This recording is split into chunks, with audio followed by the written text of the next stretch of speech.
we need the support of each other. Because we brought on to ourselves that I'm outside. But I'm not outside. I'm just one of a group of people, like so many, like some people have brown hair and some people have enjoyment of doing that and this. And you just need to get together social to learn and enjoy. And I've been talking so much that I'm going to bunch still, which Anne-Sophie is doing fantastic.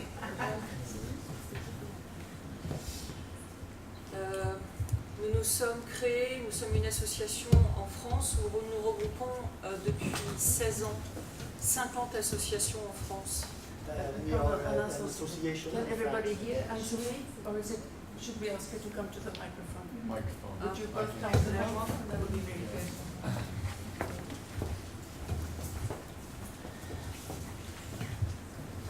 I'm sorry, I don't speak English. This is my super interprète. Notre histoire de patient a commencé par une histoire personnelle. So it all started with a personal history, a personal experience. Et d'une histoire personnelle, je me suis dit qu'il fallait absolument aider les gens. And from a personal history, that it was necessary to aid people living with the condition. Comme la plupart des associations qui se sont créées partout dans le monde. Like most of the associations around the world. Depuis 16 ans, voire 17 ans, je fais du bénévolat en France. Since 16 or 17 years ago, she started working as a volunteer. Et c'est parti de mon lit d'hôpital sur ma première chirurgie bariatrique. Right after her bariatric surgery from her hospital bed. En travaillant en presse médicale, je me suis rendu compte qu'on donnait beaucoup d'informations aux médecins et absolument aucune pour les patients. That a lot of the information was passed on to the doctors, but not to the patients. Donc, au saut du lit, j'ai décidé effectivement de partir sur le combat de donner de l'information pour les patients. Okay, as soon as she was out of bed, it was the mission to pass on the information to the patients. On a commencé par répertorier toutes les associations qui existaient en France et ayant le même objectif, d'aider les patients et de donner une information médicale vulgarisée. First goal was to gather all the associations who had the same goal of giving the information to the patients by simplifying the medical language as possible. Nous avons rencontré l'État français, nous avons rencontré les sociétés savantes et les journalistes pour savoir comment on pouvait travailler ensemble. So they've met with the journalists, the government associations to have a unified policy of approaching the problem. Comment donner une information vulgarisée, non stigmatisante et positive pour les patients. How to give a non-stigmatizing yet simplified language for use of the patients. Pour qu'ils puissent commencer à devenir acteurs de son état de santé et qu'importe la pathologie. So they can handle their own situation without being victims of the stigmatization. L'État nous a d'abord regardé un petit peu comme ça et s'est rendu compte qu'on était sérieux et déterminés. And realized that we were serious and they meant business. Ayant fait 18 ans de presse médicale, j'ai actionné les médias pour travailler dans notre intérêt. After 18 years of proactive work, the media is now much more helpful and somewhat obedient. Et après avoir fait une énorme conférence de presse sur laquelle nous avons fait tous les journaux télévisés, l'État a sonné sur mon téléphone en me disant « Maintenant que vous avez fait le bazar, on va devoir travailler ensemble ». And finally the government called saying, now that you've created a big fuss, we're going to have to work with you. Donc à coup de détermination, on y arrive. Yes. Aujourd'hui, si je fais le bilan de ces 16 années de bénévolat, nous sommes arrivés à 50 associations en France et dans les îles françaises et dom-tom. The pro bono work has led to the creation of more than 50 associations working in France and the territories. En sachant que nous ne prenons pas toutes les associations parce que nous avons une charte de rigueur de travail. Noting that not all the associations are committed to being included because of the strict regulations that they require. Ça fait 16 ans que nous travaillons avec la HAS, la Haute Autorité de Santé, sur 9 recommandations de bonnes pratiques en médical et en chirurgical. It's been 16 years that they have worked on a set of 9 required regulations from the medical associations who work on the topic. 2 recommandations sur la PHP, les hôpitaux de Paris, sur la nutrition et le suivi de la femme enceinte obèse, opérée ou non.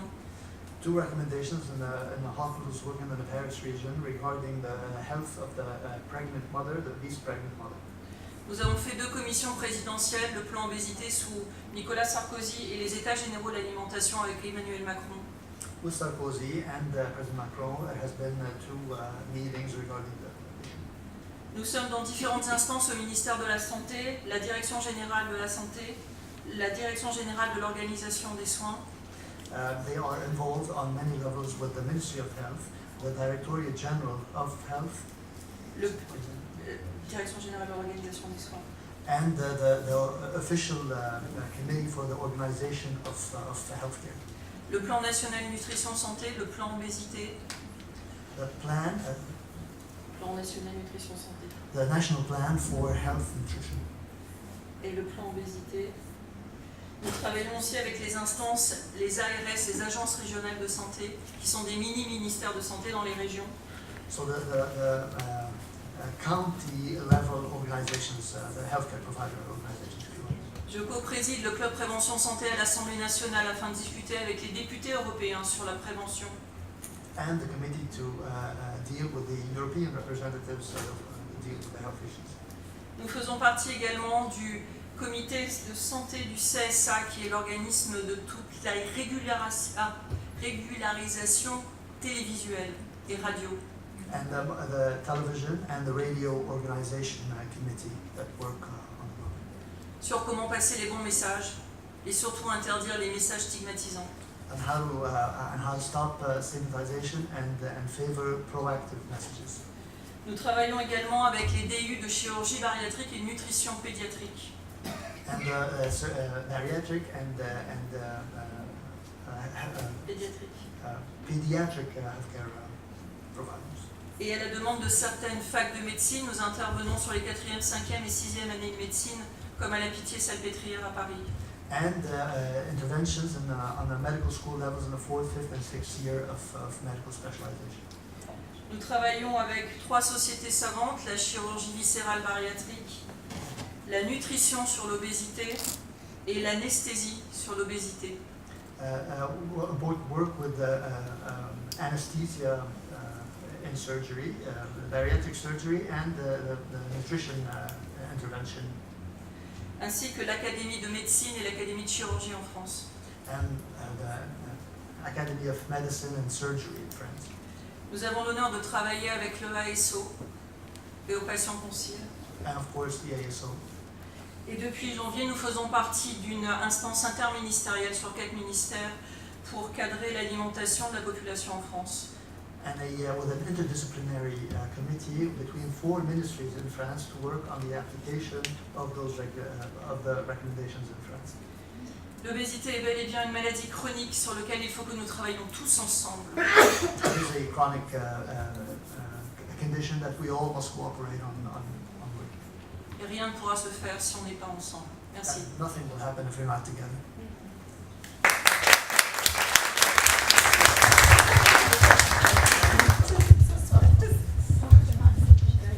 Special thanks to the impromptu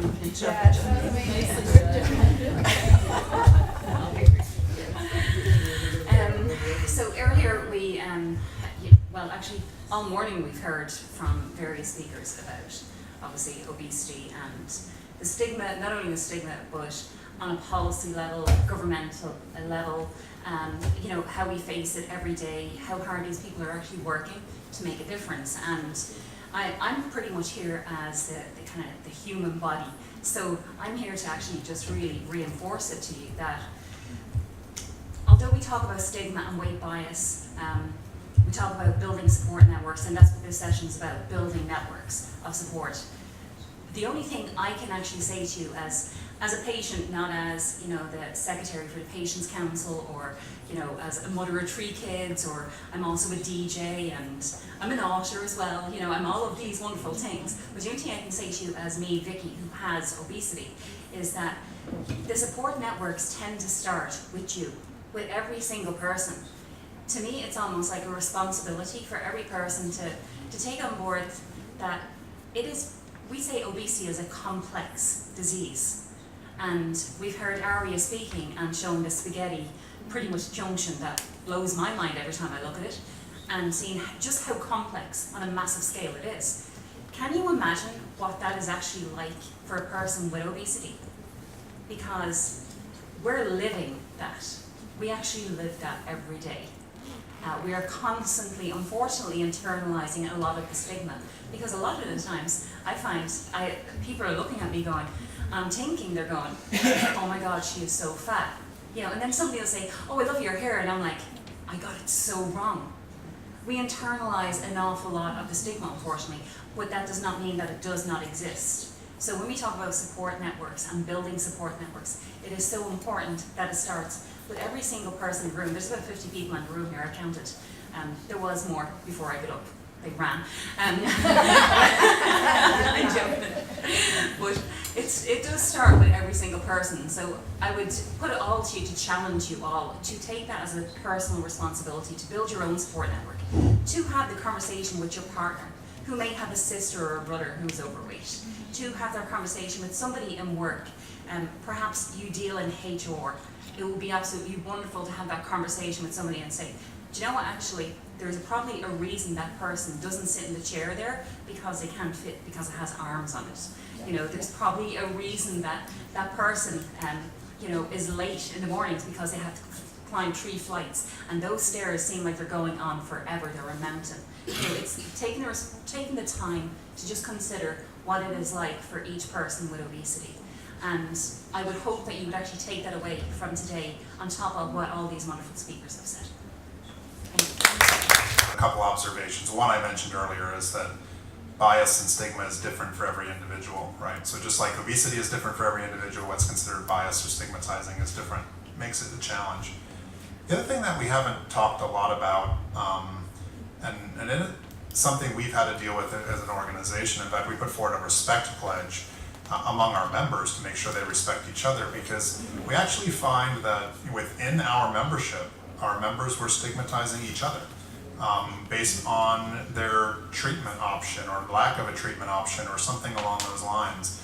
And so, you know, maybe you did wonderful on Weight Watchers, but you don't need to say, you know, someone else shouldn't have had surgery or tried a medication, or vice versa. Maybe Weight Watchers wasn't the right thing for you, and you found surgery, and that's what changed your life. But doesn't mean that, you know, we need to stop speaking negatively about other therapies as well. So I think the one thing we've spent a lot of time and effort on is actually starting at home, right? Starting with our own membership and saying, hey, you know, we need to stop stigmatizing each other first before we can then ask the community to stop stigmatizing us as well.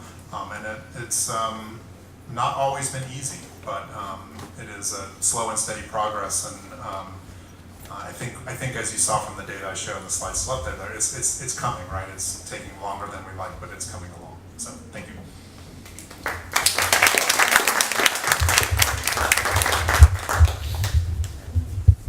I don't give up, huh? Sorry. The one thing that we haven't said very much about is working together with other groups that has a disability or a problem, health problem. There is so much already done in the various different groups that we can just take over and do in our own groups. But this fear of, I don't want to be in the same group as somebody else, makes it that we lose a lot of power. And we lose a lot of understanding that there is groups who are working and trying to establish good connections with the healthcare and various different other ways. And we are actually welcome if we can ask or can tell and formulate what our things are, because they're the same. let us go on to the next one while it. Go on, another 2 minutes, is that okay? Sure. We have. And the other one.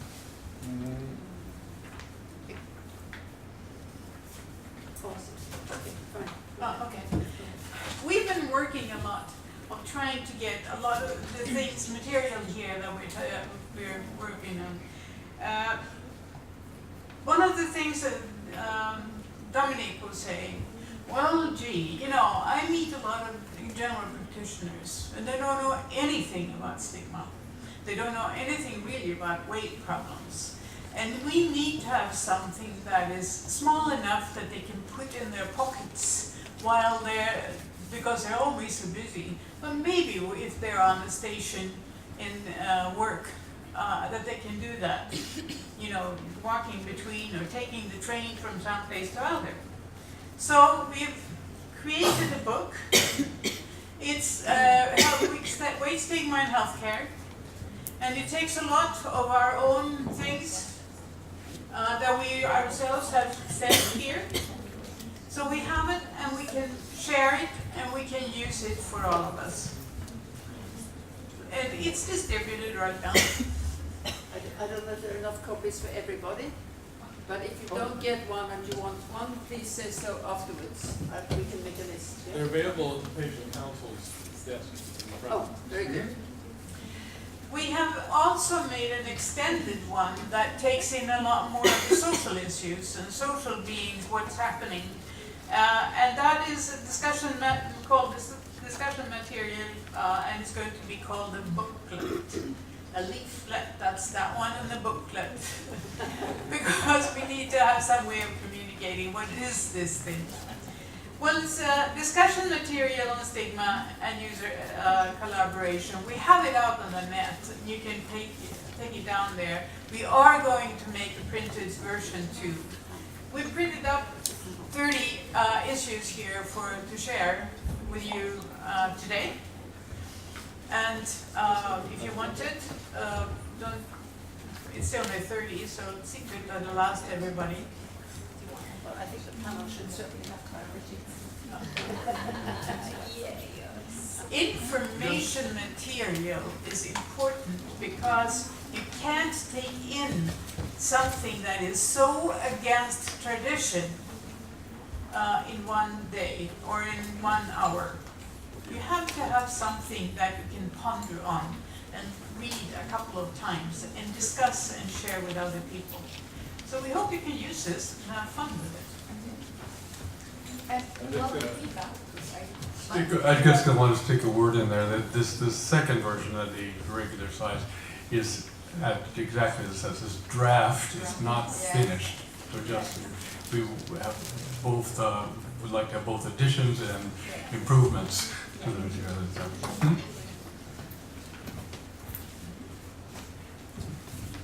Okay, thank you. So now we're really into solutions, which is good. And obviously exchanging written material. Christina, would you mind sitting over here? Sorry, thank you. So we are really into the solutions end. And I'd like to invite anybody in the room here to comment on or to pose questions to this eminent panel that we have here in front of us. Because we are formulating the need and opportunity for specific changes. We've been going into a lot of that, and we are moving into how can we bring about these changes on a larger scale. So all of your comments, all of your wisdom will be much appreciated. And also, of course, you're free to comment on each other's contributions. So, yes, please. Hi. Sorry. Would you like to identify yourself? My name is Katrina Monard. I'm from Switzerland. I'm a dietitian and I'm also a researcher. So I'm wondering thank you first of all for your wonderful presentations. Do you have maybe like 2 or 3 things that you would recommend to a dietitian? Maybe how can we better support and improve the situation in terms of weight bias and stigma for our patients? And then in terms of researchers, what is it that we can do? Again, 2 or 3 things maybe that you might. May I just check, did everybody hear that? Yes, you did. Maybe we can take your comment at the same time? Yeah? It's a very different question. Okay, fair enough. Thank you. Yeah, go ahead.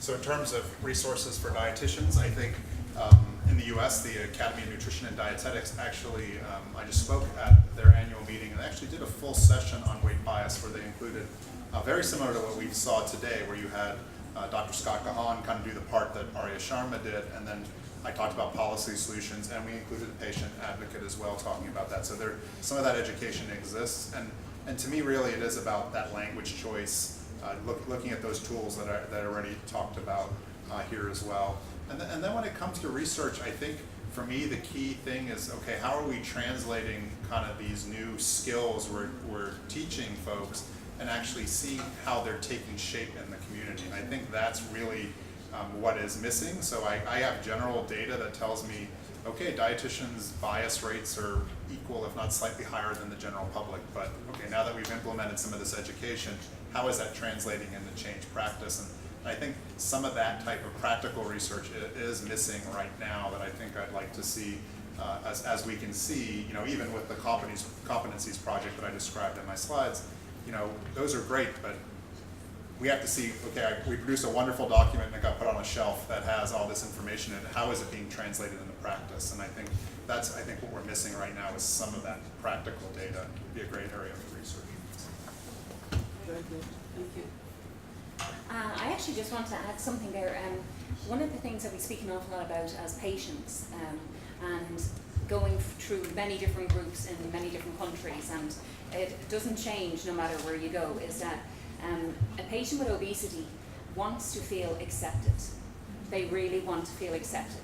And the relationship with somebody like yourself as a dietitian or a healthcare provider is so important, because if that acceptance isn't there, that relationship is not going to exist. So as Joe was saying, you know, when it comes down to language, it comes down to the environment, but it also comes down to, and it's a big challenge to an awful lot of healthcare providers to really accept the patient for who they are and just be very, very open and honest with them.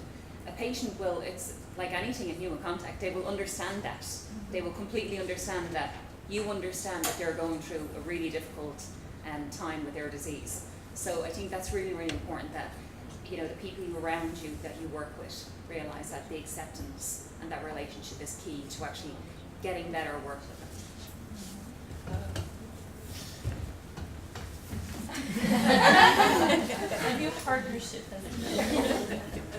Si je peux compléter tout ce qui a été dit, qui était très bien. To complete what was already said, it was already very good.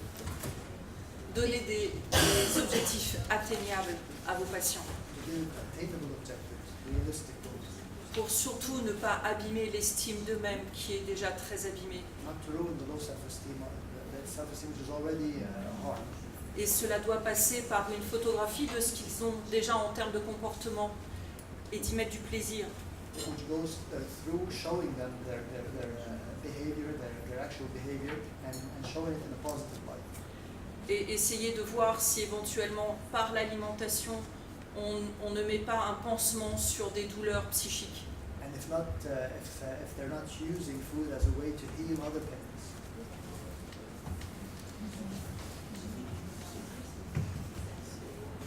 The one thing we haven't talked about today really is children. What does children need?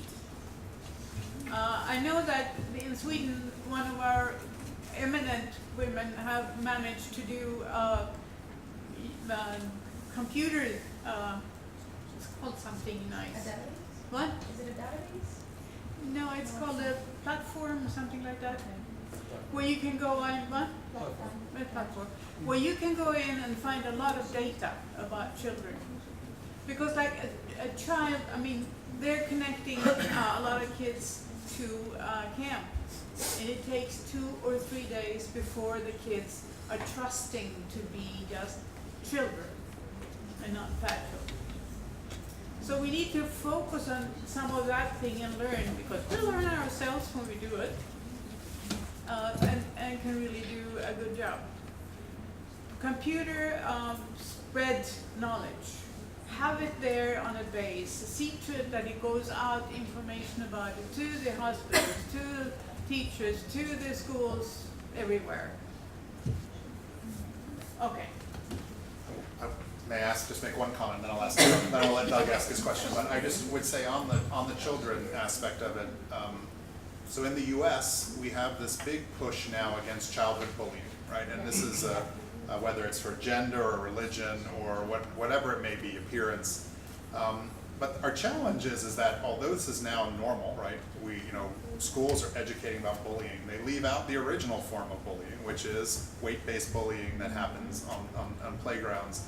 And it's only in very forward-thinking school districts that we actually see the schools mentioning weight, even though weight-based bullying has caused more suicides than all the other forms of bullying combined, and it's not mentioned. So again, it just proves to your point about how ingrained in our culture this idea that, again, people with obesity are bad as well as obesity being bad. And so it's another opportunity for activism, in my opinion. A lot of our members go and talk before school boards to actually try to get them to change their policies at the local level, to try to say, hey, anti-bullying programs are good. We need these programs. Add weight-based bullying to that list of topics that should be talked about. So, sorry. We also need to do something for the poor children who are already gotten harassed by it. No. Hello, my name is Douglas Ordonez, and I'm with Nova Nordisk. My question to you is actually about encouraging further future advocates, especially with obesity. There's so much internalized stigma. How do we get them to get beyond that, to find their voice, and to become advocates for their own health care? So I'll start, and we're working on this program, and several of the people in the room here are involved with this, but we actually are releasing a program in the coming months called The Weight of the World, which is actually a collection of videos of people from around the world who are going to be sharing their lived experience with obesity. And really the thought process is those of us Vicki was part of this with me, we were part of a panel where we all were asked to go really deep into our personal history with obesity. And we had all assumed we were alone and we were the only one who ever felt that way until we all sat and worked with each other on this panel. And then we realized, the 6 of us who did it are now best of friends because of this. We realized, hey, we were not alone. I wasn't the only one who felt that way. I'm not the only one who experienced that. And of course, we can't gather everyone in the world who has obesity together in one room to have those conversations, but can we challenge people to share those stories via video to be able to do that? And that's what the program is. It'll be coming out. We'll unveil it at OEC's annual meeting coming up here in July, and then it'll spread to our partners around the world, because we actually built the platform in the U.S. that our friends around the world can use it as well. And I think it's a small way to get people to share their stories and just say, hey, I'm not alone. I'm not the only one who deals with this. I'm not. And maybe it's a little bit to try to stop beating themselves up, in internalizing that stigma that so many people face. Doug, I love that question because we get asked it all the time, and effectively, I'm sure you will confirm this, we want an army of patient advocates that we can have at every conference, standing in front of rooms full of people, in front of TV screens, media, everything, so that they can stand up for the millions of people who cannot stand up for themselves. So it is vitally important, and one thing I've learned myself from becoming a patient advocate, and it has taken years to get the strength and the courage in yourself. And despite all the TV work and radio work and stuff like that I do, this work is so very different, is that it has to be, you have to feel safe. You have to feel that you are in a safe, respected environment. And that is why it's imperative that, when we're at ECO, that we speak about stigma, and we know that walking around, people have heard it bantered back and forth, and that people will maybe take it into consideration and won't stigmatize myself or any of the other patient council members. It's creating that safe place for people to build up that strength and empowerment within themselves. And that's a very difficult thing to do. It is really, really difficult thing to do. But it's proof of the patient council was established in Sofia, Bulgaria 5 years ago. And it's proof of putting these people together and working together. And before you know, 5 years later, you've got these people who are standing up from different countries. It's like Joe said, it's about the Weight of the World project when we got together in Tampa, Florida last year. And even when we were in Copenhagen before that, and we're standing on a stage in front of, probably about 100 people or something in a room maybe, and you're telling your deepest and darkest secrets, and you're telling the worst of the worst about what it's like to live with obesity. And that is a very, very hard thing to do for, I think, anybody. You know, if I look around the room, I could say to any one of you, you know, is there something that you're massively, you know, ashamed about or embarrassed about in yourself? Is there something that, you know, you wouldn't like anyone else to know? Well, I didn't want anyone to know that when I was getting up in the mornings and I was, you know, heading for 400 pounds in weight, that I had to take the door frame off the shower to fit into the shower, that I had to lift up folds of skin, and I had to treat ulcers that I had and infections I had, that I was so ashamed to look in the mirror when I was naked that I didn't let anybody see me naked. It takes an awful lot of courage to do that, and I doubt very many people who carry weight or have a condition such as obesity can get that in themselves without the safe, respected environment they're in. So it really is about building networks and support and respect, I think. Just en France, depuis 2 ans, on travaille sur la valeur en santé. In France, since 2 years, we've been working on the value of healthcare. Et la semaine dernière, j'ai fait une présentation au Conseil économique et social At the Economic and Social Council, there was a presentation sur le fait que le patient doit, et c'est un devoir, avoir les outils vulgarisés de ce qu'il peut faire en fonction de sa pathologie. the patient needs to have the language, a simplified language to use on how to explain what is happening to him. Ça passe par une information qui va être labellisée, cadrée par l'État et les sociétés savantes ainsi que les associations de patients. Which it is an activity that needs to be officialized by the state and the associations working on it. Mais cela demande également une implication totale du corps médical, But also a total active participation of the medical body. parce que nous travaillons à arrêter de faire du paiement à l'acte, mais du paiement à la valeur. To stop making a value judgment on La valeur. to stop making a value judgment and appreciating the work of what it is. Et obligé à faire un travail d'équipe entre l'information du patient, le patient et le corps médical. And work as a team between the medical with the medical providers and the patient using the comprehensive language. C'est un travail qui est en cours et qui sortira d'ici 2 ans maximum en France. And in 2 years it will be ready and official. So, I'd like to add something. yes, please.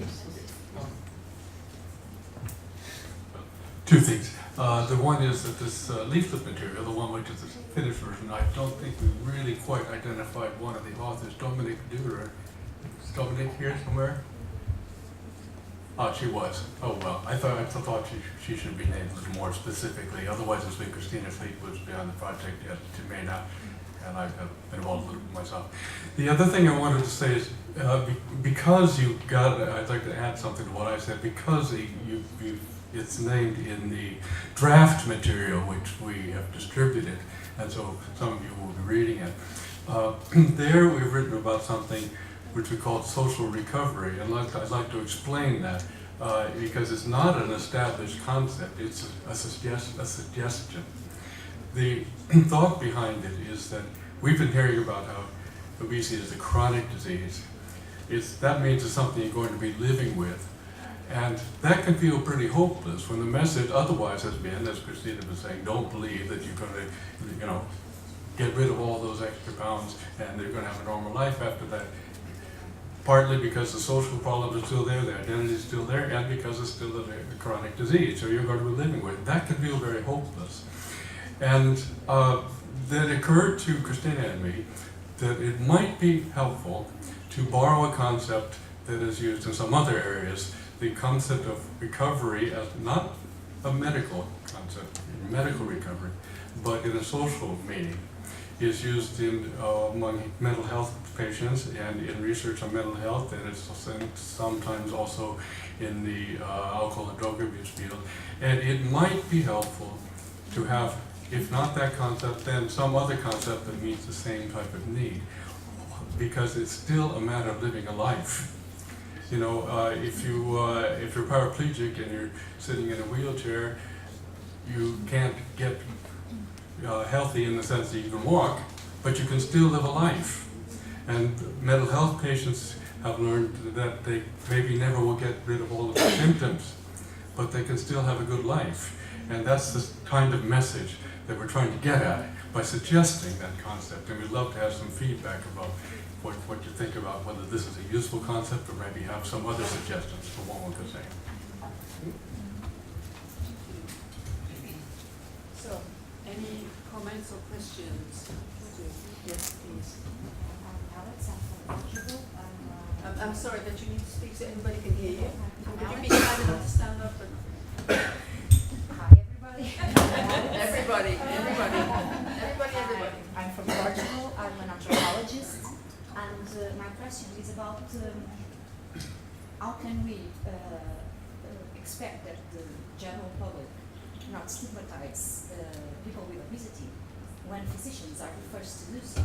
And I will give you an example. A friend of mine went to the doctor to complain about back pain, and the doctor answered her, "Of course you have back pain. You are fat as a cow." And that is very usual, at least in Portugal, probably everywhere else. So, what can we do first to educate our physicians? Yeah, so we've undertaken a lot of efforts in the U.S. to educate healthcare providers, and you have to start at home, or you have to start with who is delivering these messages. But I don't think you do one in absence of the other. I think we can correct some of the behaviors by informing the public that they shouldn't accept a comment like that. Like, I mean, she wouldn't mind me sharing the story. I have a sister-in-law who was told by her healthcare provider that, you know, she shouldn't gain so much weight to be fat as a cow during her pregnancy, right? Not realizing that during her previous pregnancy, she had gained 100 pounds, but she had lost that weight kind of thing. But she knew that's not a good healthcare provider. You make those kind of comments to me. She said, "Thank you very much." She turned around, walked out, and found another healthcare provider, right? And moved forward to that. But that's because she had received education in the public light around that as well. So I agree. You start at home with your professional societies. I would urge them all to add, again, in their training, some education about bias, and then and the proper use of language. Because I think, again, that situation was probably intentional. I think there are other providers who are doing it much more subtly in their messaging around that. One thing I always remember is when I used to go to my primary care provider, the scale was in the hallway. And so I had to be weighed in front of where other people could see me being weighed. And it was very uncomfortable for me. I don't think they understood that that was uncomfortable for me. That was just practical as the first place to put the scale instead of putting it somewhere private where I would have felt more comfortable in the healthcare environment. So there's lots of education. Actually, another thing to add, which I think is a remarkable project that was undertaken within the Patient Council, education and training. And Dominique, I know, isn't here, but I think her husband Yves is here. He is, I think. But just to say that one of the things that Dominique came up with, and we haven't seen the other side of it yet, the finished product, but it was a booklet to inform healthcare professionals how to actually engage with your patient, how to have the conversation, how to open the conversation. And like we have all been there. My own son, who was autistic and 11 years old, went to the doctor and with an earache. And on the way out, the doctor obviously said, "Look," he said, "he just needs a few drops." And we're walking out the door, and he tapped him on the tummy, and then he said, "Lose that, or it will kill you." Yeah. So, you know, we see it all the time. We see it constantly.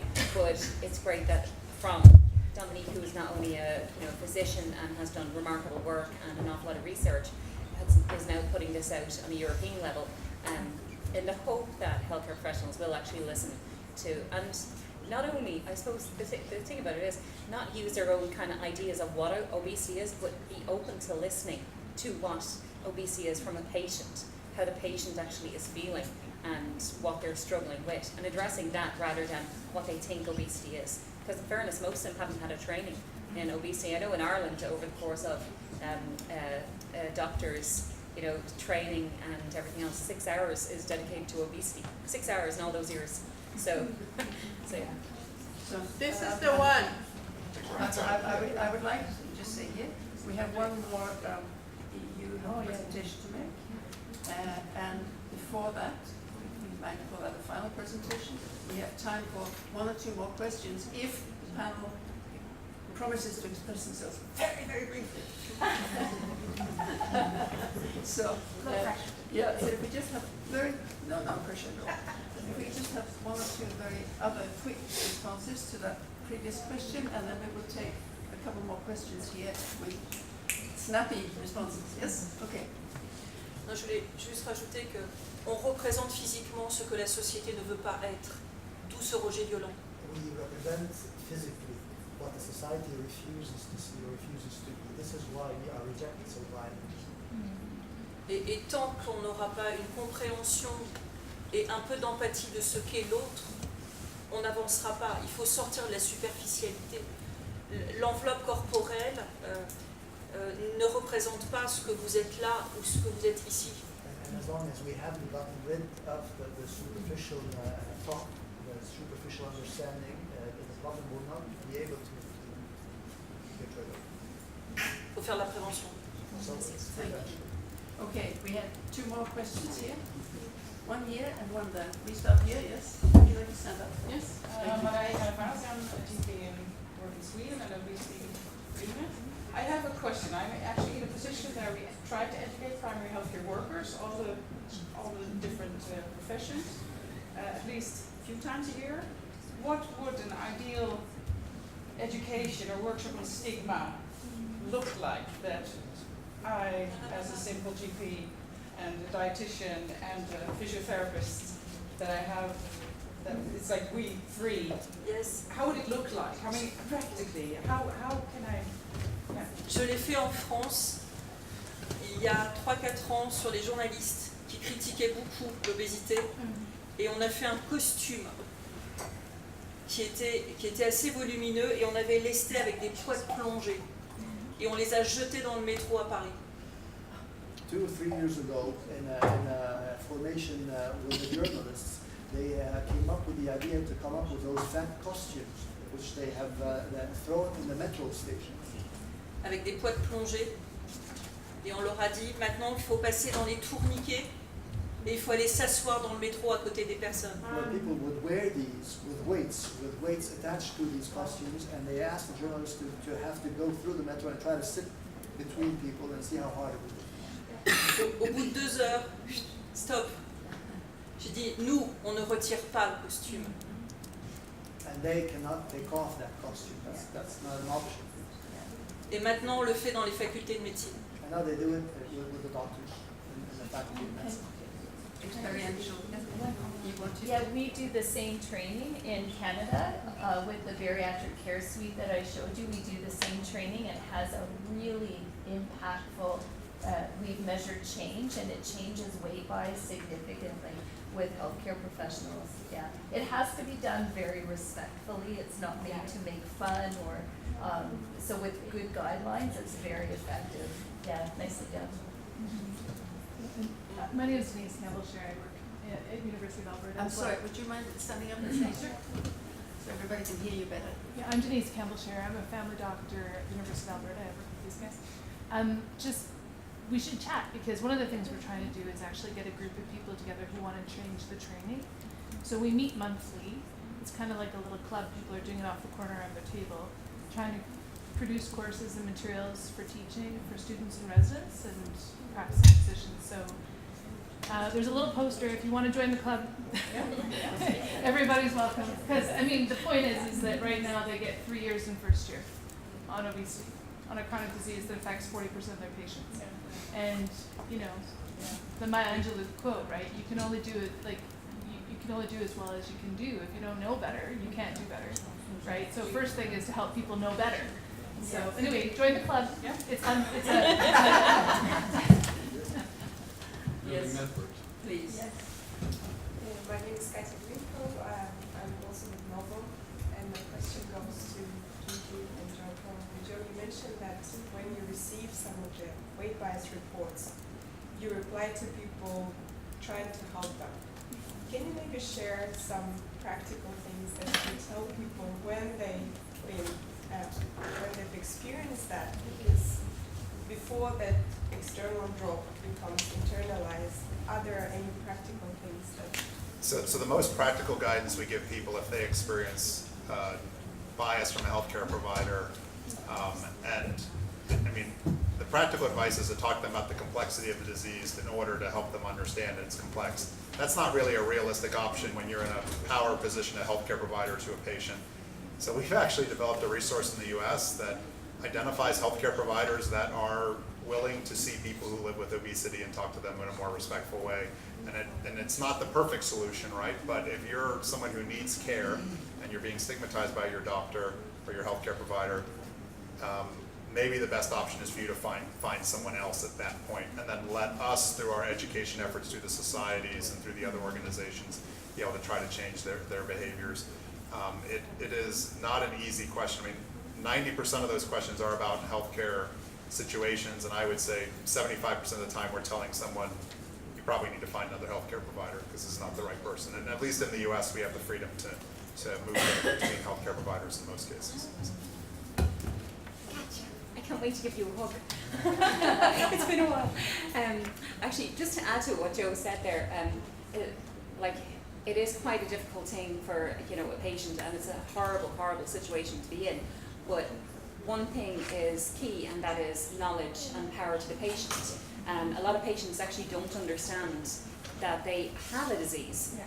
They don't understand that that there's so much they can learn about themselves and about their disease, and they can take that to their GP and put it on the table and say, hold on a second, this is everything I have discovered. So it's places like OAC, EASO, WLS in the UK, all these different countries that have organizations, COMS, that will give the information to the patient so they can go on and research their own disease and find out more about themselves. So they're kind of armed going to their GP, so they know how to actually have a conversation without feeling, disrespected or, so that knowledge is powerful. You got a quickie? Yeah. And then we get to you. Yes? Okay. Thank you. The problem with this whole thing is that you can talk about patients and patients having extra kilos loaded on, but talking about stigma is not as easy. And there you have to find allies so that you're a little group, and out of the little group grow out. Because everyone is afraid of stigma. Stigma is something that's there. It's built on friction. It's built on the fact that it can spread. Everybody is a target for it. Everyone. It doesn't matter what size or something, but you have something else. But stigma as such is something that is so horrifying to people that they're not willing to take anything else. You need to learn, all of us need to learn how it functions so that we can bring it with us. Andreas from Germany. If we look at stigma and stereotypes and disrespect, it looks like a very complex issue and a difficult issue. But I believe most of those facets go back to one thing, which is people tend to believe that it's the fault of the patient. It's their fault. And if we address that issue, if we change that, and like Arya said in the talk before, it's not their fault. It's like trying to hold your breath for 15 minutes or something else, and it's just impossible. It's not their fault. And this is even true for doctors. It's not the public, it's doctors, politicians, whoever, who believe they can change it. And it's a similar issue that we had before with alcohol abuse and other issues, where we believe it's their fault, so they can change it. They do not deserve help. They do not deserve respect because it's their fault. If we change that one issue, then we are a big step forward. Anybody wish to comment on that? I think that point has been made several times. Thank you for reinforcing it here. Yeah. Any other comments or questions? I have a question for you, which is, some of you have had a chance to look briefly at the materials that were delivered. Do you see any role for that in your work with obesity and stigma? Do you have any comments on what you have seen so far, the printed document and the draft? Any comments would be welcome.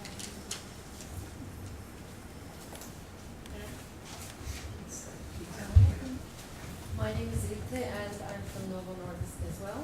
I will have a comment rather than a question. First of all, this is very valuable to have you all in this same room in the platform. From my point of perspective, obesity as a chronic disease is very important, and it actually begins in parent when you expect the birth to a baby, in your mother's when you are before you get born. So it's very important for the childhood obesity to do something. I mean, the prevention part is very important. For the children, we know that the world is getting digital and they're getting, in front of iPads, televisions, everything. So they are more living in the closed area in front of screens, black screens. For example, very recently, the Mattel CEO he came from Google. And now we know that Mattel, they are working on new toys and they have new projects like with synchronized in doing while the children is going to play with the toys, he or she has to move and get some digital exercises as well. So in terms of preventing in the childhood obesity when they are more child, some new ways of doing things we should keep in mind as well, rather than, of course, there should be always the conventional methods of training, data and everything, but as a whole society, we should be doing something or thinking in terms of digital, not more futuristic. That's my comment, actually. Thank you. So think about what you can do where you are. Yes. Yeah, thank you. And if anyone is specifically interested in the pregnancy and obesity issue, the National Academy of Medicine in the US is actually in June has a webinar on pregnancy and obesity and potential of passing on genetic or epigenetic signals to your child. So it's there's upcoming education around that as well. From Italy, I'm a physician. Can you speak a little louder, please? Yes, sorry, my voice is not so. I try. I am a physician from Italy and I work in an obesity clinic since 20 years. I think the stigma problem, really, we have to work on children because the first stigma comes from pediatrician to the child and to the family with a very deep sense of guilty.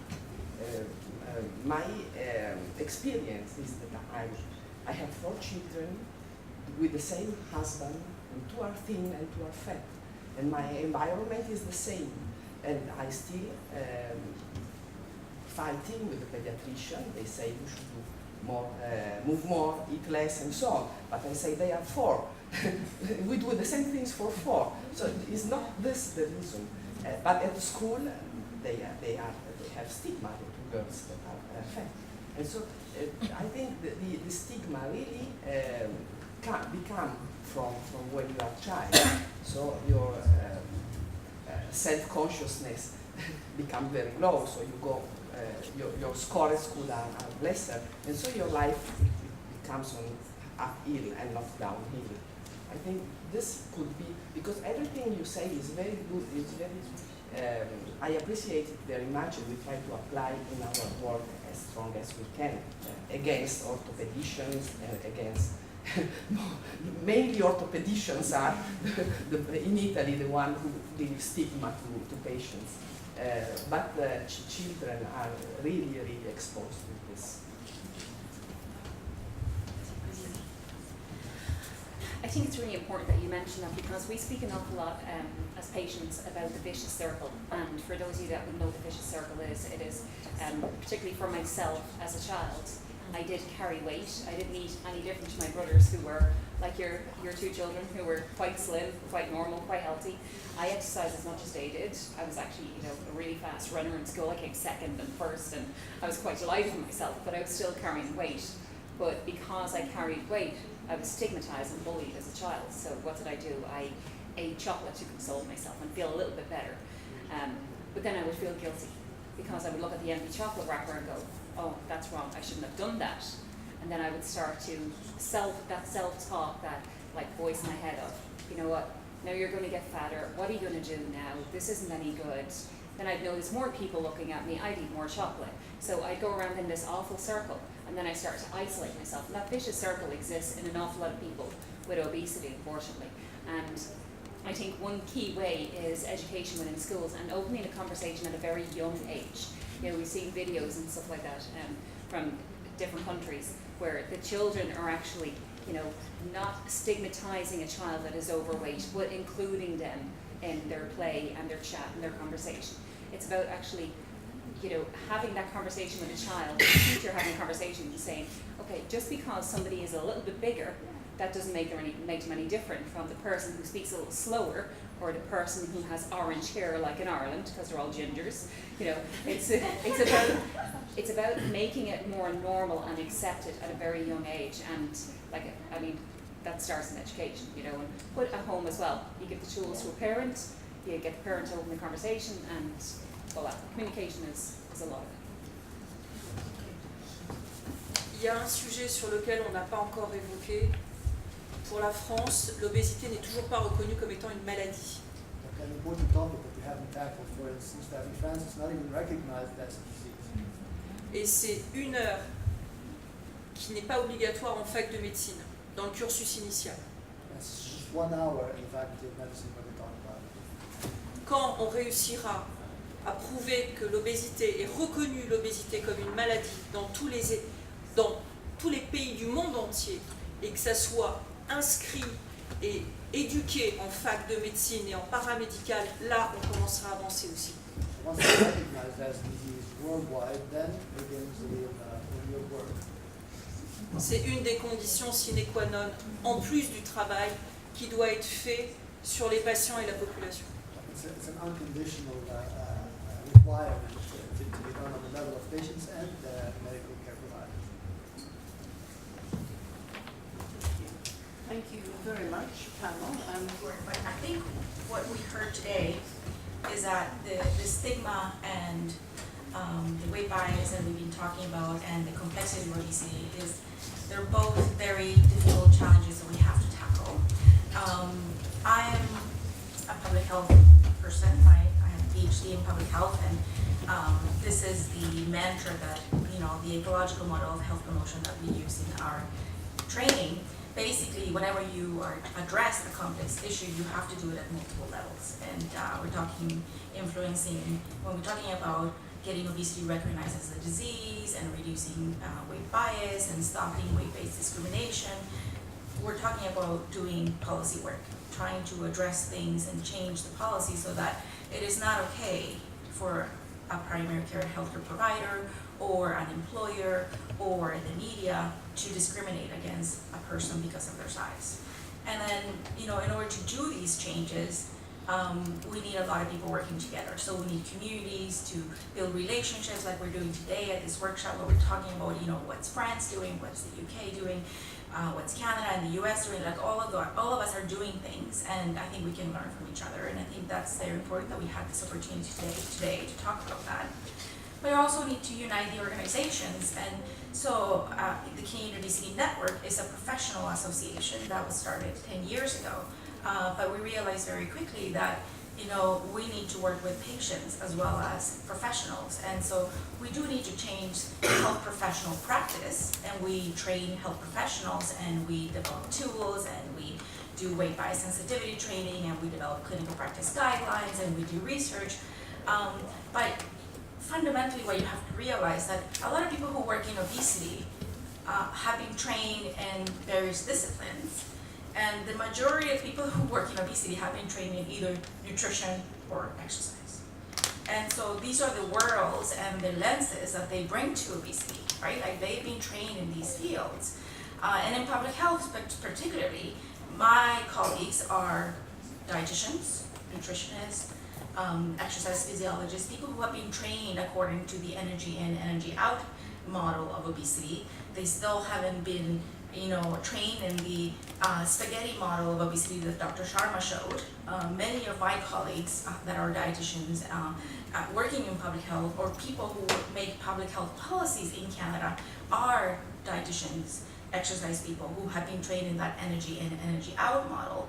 And so I think sometimes I felt like even when I talk about obesity before, I wasn't aware of what I didn't know, right? So instead of pointing fingers at my colleagues in public health saying, you know, I looked at all your policies and they're all biased, I took a lens of myself and said, I was trained like that.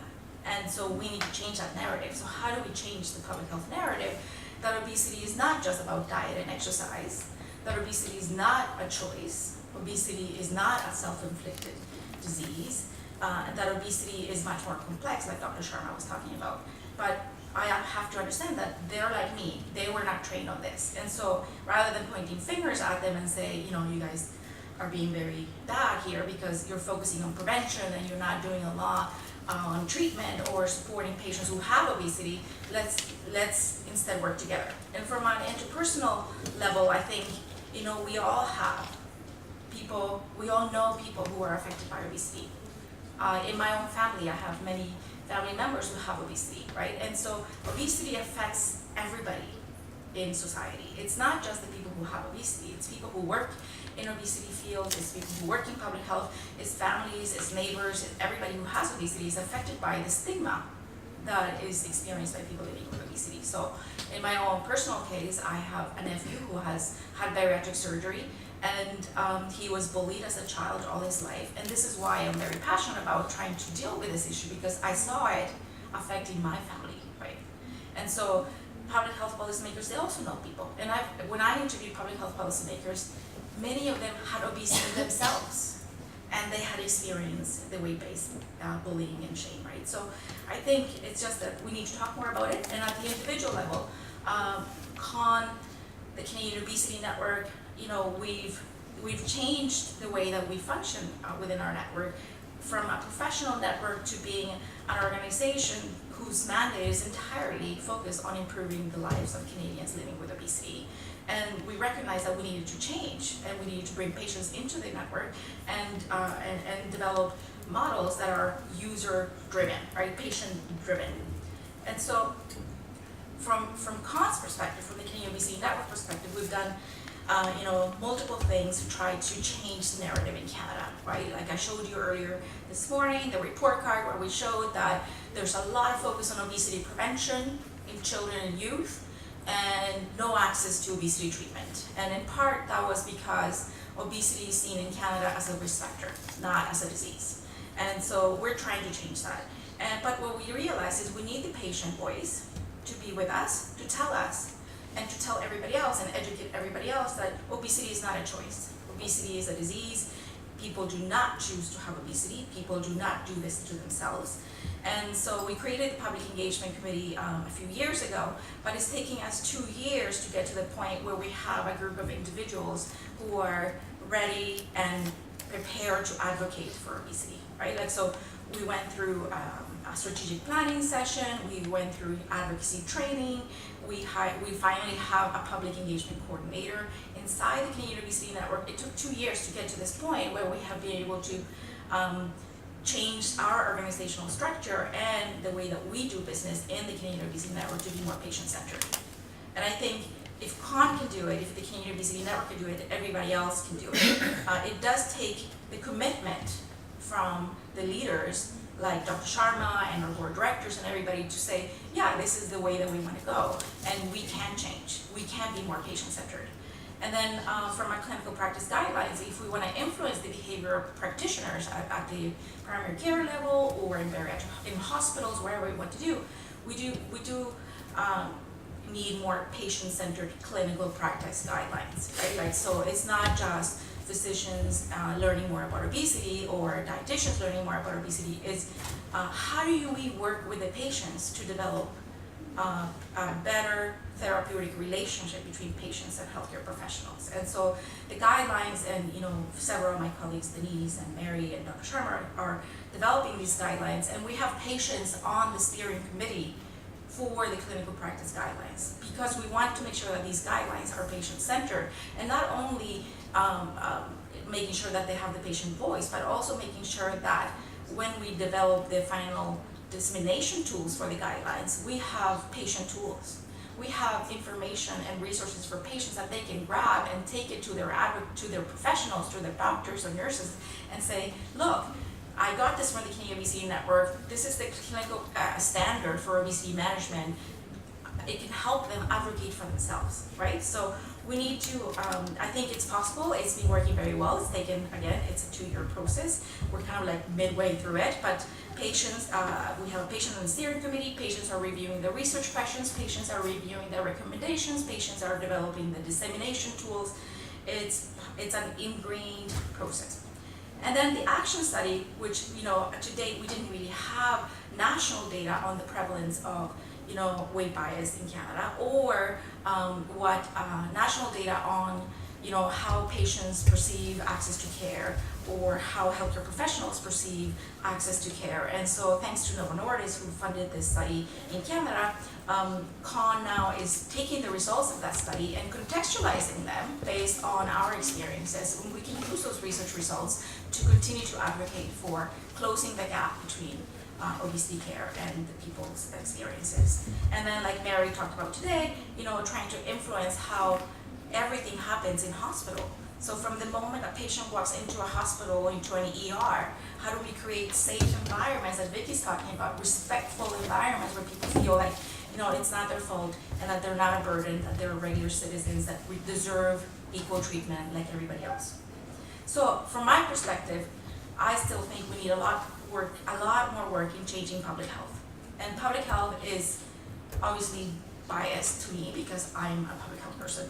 But I think public health has a huge influence in what happens in obesity treatment. Because if we continue to talk about obesity prevention and ignore the fact that there are 6 million Canadians who have obesity already, what's happening with the 6 million people that obesity cannot be prevented in already because they already have it? So it's a social justice issue for me that we cannot continue to talk about public health and obesity solely focusing on obesity prevention and ignoring the fact that people are living with this disease and need help. And so after my PhD, Dr. Sharma had this awesome idea, which is, that this is what's very, very good to work with him, because he came up and he's like, your PhD is really good, but we need to make it practical. Like, what does this mean? What does this mean for public health policymakers when they're developing a policy on obesity? What do they need to do? What do they need to think about to make sure that there's no unintended consequences in their language and in their recommendations and in their strategies? And so I came up with a few things that I think public health policymakers should ask themselves when they're developing an obesity strategy or an obesity policy. First of all, I think it's very important that we clarify that a healthy eating policy or an exercise policy is not an obesity strategy. And so if you're going to develop a healthy eating strategy for your province or whatever, ask yourself, is the goal to improve healthy eating or is the goal to reduce obesity? Because if you continue to think about a healthy eating strategy as an obesity strategy, you're simplifying obesity as a diet issue. And you're continuing that narrative that people just eat too much and that's why they have obesity. So I think the first question whenever policymakers sit down is this policy intended to promote health and well-being, or is it an obesity policy? Because if it's an obesity policy, it cannot be just about healthy eating. It cannot just be about exercise, right? It needs to be a comprehensive and address all those system-level issues that Dr. Sharma identified in the assistant staff and the spaghetti map, right? So having a healthy eating strategy doesn't mean you have an obesity strategy. And having an exercise strategy doesn't mean that you have an obesity strategy either. Obesity needs to be much more than that. The second question that I think people should talk about is, so a lot of our health promotion strategies are about changing healthy behaviors. My supervisor, Dr. Kim Brain, she focuses on changing the environment to make the easy choice a healthy choice. That's the thing. In health promotion, we want people to eat healthy and exercise, and we want the choices to be easy for everybody, which is a very, very good goal and very good objective. But that's not an obesity strategy. The whole population needs to eat healthy and exercise, right? It's not just people with obesity that need to exercise more and eat healthy, right? So whenever we do a health promotion strategy to change behaviors like sleep, exercise, and diet, that's not an obesity strategy either. That's to improve population health. That's to improve the health of everybody in Canada or in every country that we're working in, right? So labeling or positioning a healthy behavior strategy as an obesity strategy is also not helpful, right? It continues to bring that narrative again that obesity is about behaviors, individual behaviors, and we know that it's much more complex than individual behavior. So I think we need to ask critically the question, are we using obesity as a hook to promote healthy eating? Are we using obesity as a hook to promote exercise, right? Like, would we do that with diabetes and say, oh, we're gonna prevent diabetes by just having everybody eat healthy and exercise? And we do that with obesity. Every single policy that I reviewed in Canada that called itself an obesity policy was really a health behavior change policy, an eating healthy policy, a diet, an exercise policy. So the question is, if it is a health promotion strategy, do you even need to mention obesity? It's probably not about obesity, right? Question 3, is this an obesity prevention reduction policy, and what are the goals? And so if it is an obesity strategy, are we measuring the success of our strategies just on BMI? Like, is your goal to change BMI at the population level, or is your goal to improve the health of Canadians living with obesity? And if that's the case, then we need to have broader outcomes rather than just BMI, right? We need to measure the health of individuals living with obesity. Are they healthier? Are the quality of life? Do they have less pain? Whatever. There's other outcomes that we can measure other than BMI or weight. Question 4 is this policy creating unintended consequences, such as labeling individuals according to their body size? So in public health, we have the categories of healthy weight versus unhealthy weight, and we love that term. But really, what is a healthy weight and what is an unhealthy weight? It's different for everybody. So we cannot categorize groups of populations according to be healthy just based on their BMI. Because Dr. Sharma explained, you could have a BMI that's normal and has obesity-related comorbidities, and you could have somebody who has a BMI that is high and doesn't have any comorbidities or any health issues whatsoever. So categorizing people to be healthy according to their BMI or their body size is not helpful either. So we need to question that in our policies. And are we using person-first language like Joe was talking about? Are we, talking about obesity as a chronic disease as opposed to saying obese people need to eat healthy? No, everybody needs to eat healthy, and people with obesity as well. Question 5 finally is, have you engaged persons with obesity in the development of this policy? And this is what we've been talking about in the whole workshop about, okay, how do we make sure that public health policies are actually people-centered, right? It's not just us sitting in our own offices developing public health policies and thinking we're gonna improve population health by talking to ourselves about what needs to change. Well, if you're doing an obesity strategy, why not talk to people with obesity about it and ask them, what should this strategy be about and what should we talk about, right? And so have you considered the impact of this policy on persons living with obesity? These are questions that I think are key, and I'm hoping that Dr. Sharma, who's sitting in the back, is thinking, yeah, that's more practical, but I don't know. Thank you.